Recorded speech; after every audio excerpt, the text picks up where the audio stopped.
Hi guys, it's Jay here from StakeMentor, and today we're going to look at NEM. We're going to look at the pros, the cons, and my long-term opinion. I mean, these videos are not some random price prediction videos. I will seriously look at the the genuine fundamentals of these videos, and I give you sort of my overall thoughts on the coin, and then you can make your own decisions whether you think this is going to be a buy or a hold.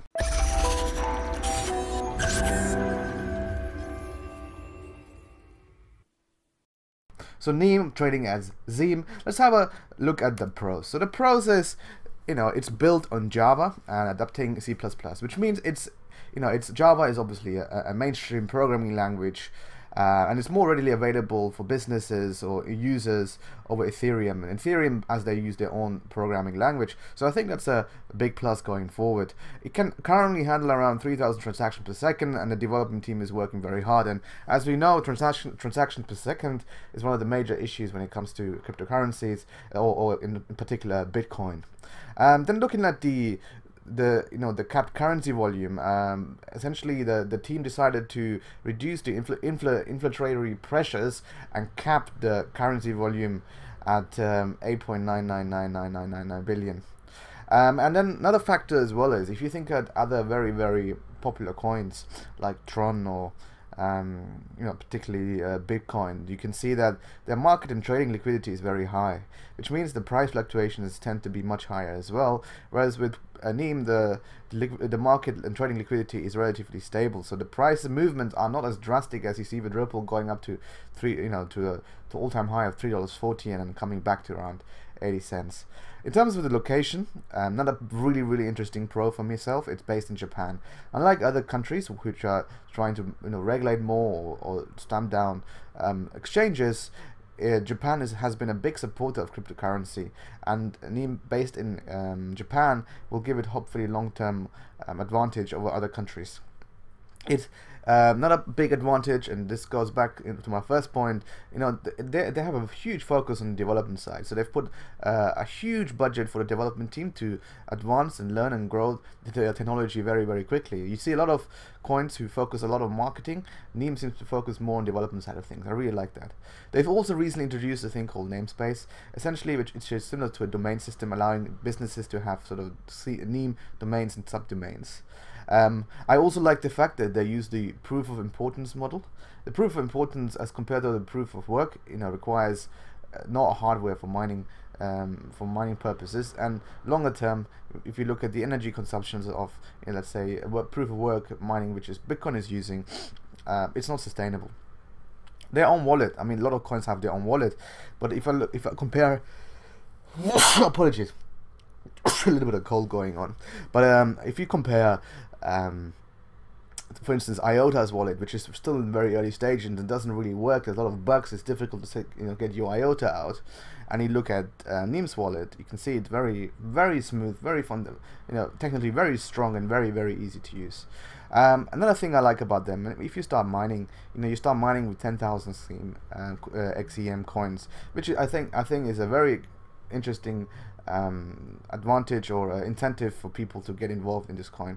And I also want to point out to the hack which happened in January 2018, where around $500 million US were stolen from, or worth of NEM was stolen from CoinCheck, which is Japan's largest exchange. And after that was stolen, the response of the NEM team was very good. We obviously had that issue with Ethereum back a few years back when there was a hack, and they decided to fork to Ethereum and Ethereum Classic. With NEM decided not to do that, because they believe their technology is so strong, and it wasn't the fault of the system, it was more the fault of the CoinCheck platform. And CoinCheck now has agreed to refund all the users, which again shows me that they believe in their own code, and that is a very confidence factors for a lot of people.